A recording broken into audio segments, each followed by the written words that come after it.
السلام عليكم، انا احمد رجب. هعلمك ازاي تعمل بروجرس شارت زي ده في 3 دقايق بالظبط.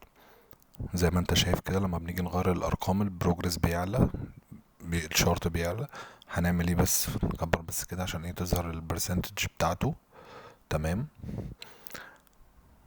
هنمسح بقى الحاجة، نمسح كل حاجة عملناها ونبتدي نعمله من اول وجديد.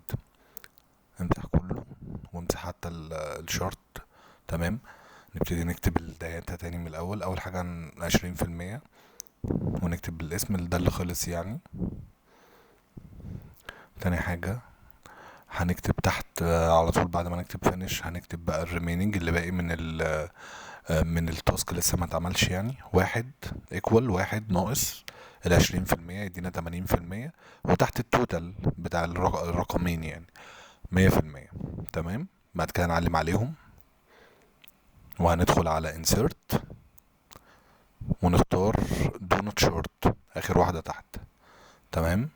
هندوس عليها كليك يمين، نفتح الفورمات داتا سيريس.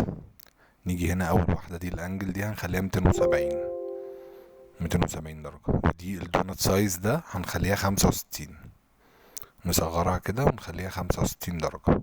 بس كده. نيجي بقى نعلم، نختار اللي هي بالاخضر، الحته اللي بالاخضر اللي تحت دي. نيجي نعلم عليها ونتاكد ان احنا مختارينها لونها اخضر اهو. ندوس نوفل.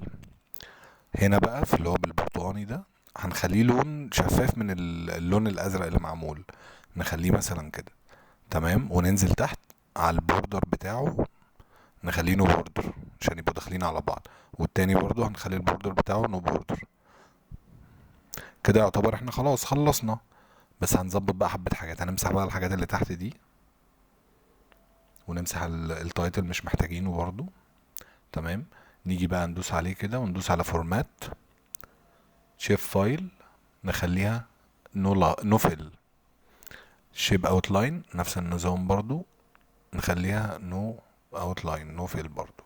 نيجي هنا نحطه تحت الداتا بتاعتنا، ونيجي برضو في insert نختار تكست بوكس.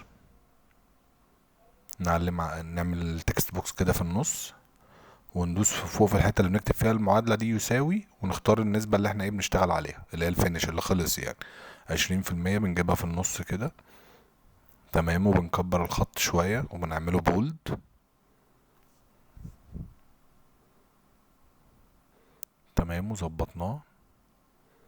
وكده يعتبر ايه خلصنا. هنيجي نغير البرسنتج هنلاقيها بيزيد، بنزود عادي 10% يرجع تاني.